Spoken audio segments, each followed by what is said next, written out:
Hello po, ngayon po gagawa naman tayo ng pickled papaya or yung tinatawag na achara. At ito po yung ating mga ingredients. Meron po ako ditong half kg of grated papaya. Grate ko na po siya dito po sa gadkara na to. And then meron po tayong grated carrot. Half cup lang po siya kasi half kg lang po yung papaya ang gagamitin natin. Meron po akong bell pepper. So 1/4 cup of bell pepper po yung gagamitin natin. Meron din po akong salt, sugar, ginger, garlic. Meron na rin po akong measuring cup, measuring teaspoon, tablespoon. Meron din po akong ditong cheesecloth. Meron na rin po akong mixing bowl, golden spoon, vinegar, at saka po 12 ounce na mason chug para po mamaya. Meron na rin po akong pickling spices. So, ang gagawin po natin is naglalagay lang muna po tayo ng 1 teaspoon salt para sa ating, this is half, this is 1 teaspoon para sa ating papaya. Okay. Haluin muna po natin. Then, iset aside po natin.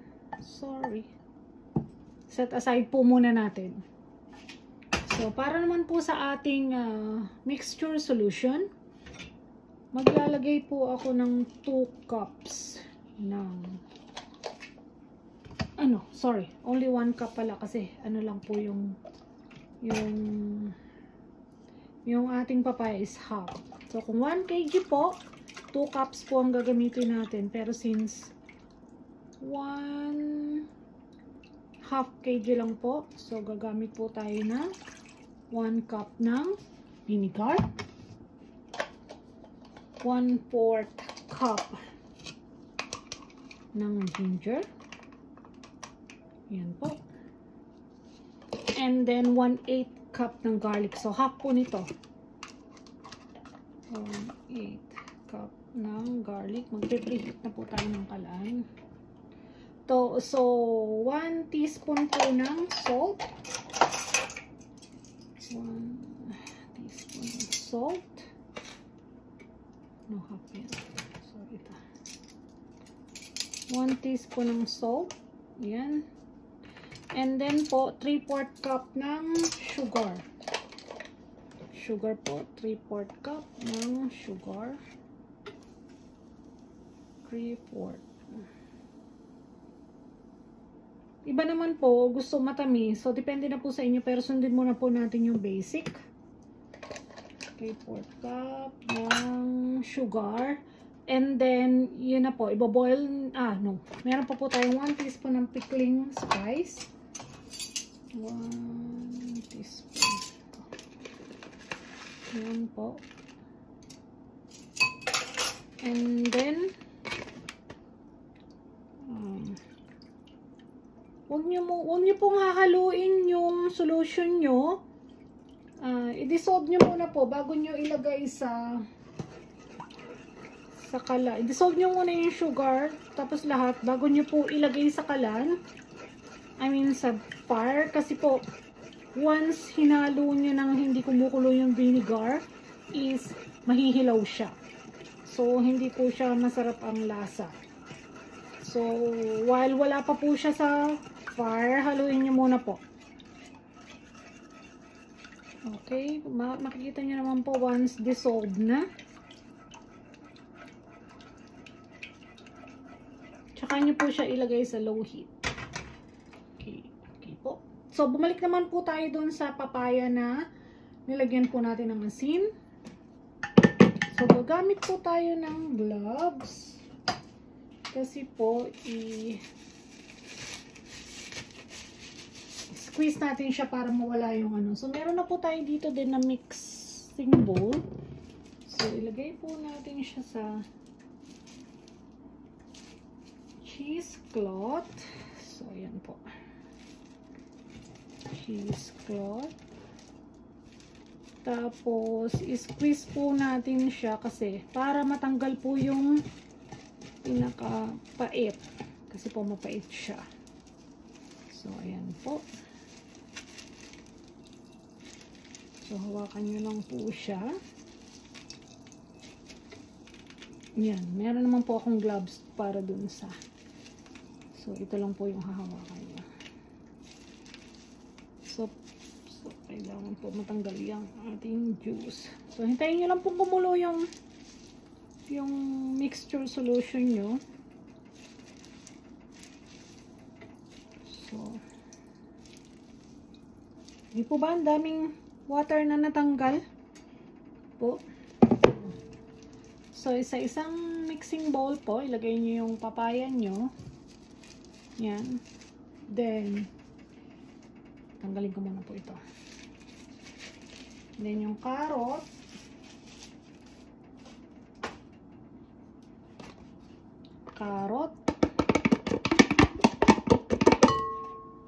Yung carrot po natin is 1/2. Then, 1/4 na bell pepper. Tapos, haluin nyo lang po siya.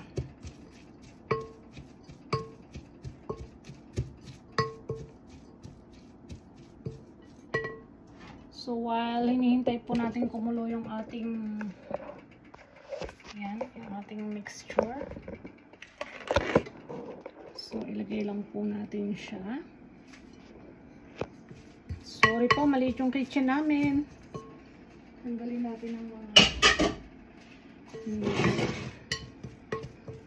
So, haluin nyo lang po. I-mix lang po natin. Wala po akong raisins.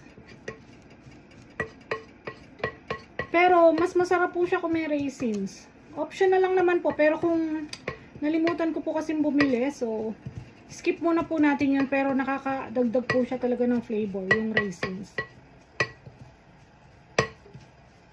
So, ayan. Halo-halo.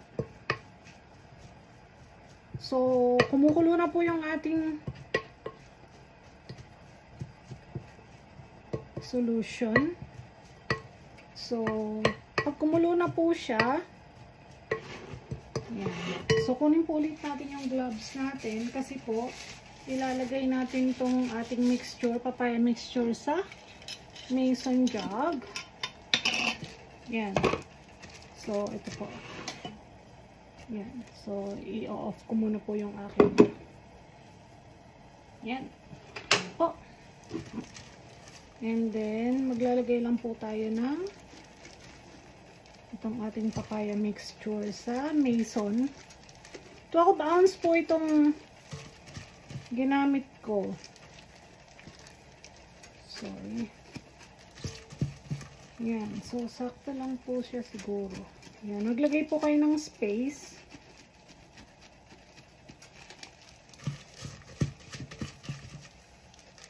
Yan po. So, yan. Tanggalin natin ito.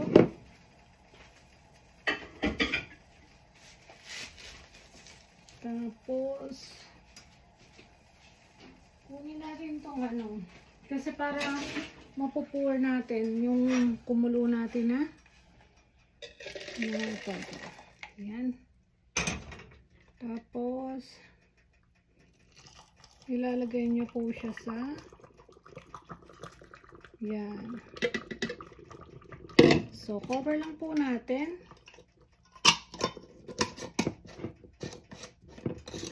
Para po ito po. Ayan na po. Mas maganda po sana kung may papaya. Tapos, labelan nyo na lang po. Nasa sa inyo po kung gusto nyo. Yan. So, mas masarap po kung may raisins. Pero ito na po ang ating pickled papaya. Thank you po.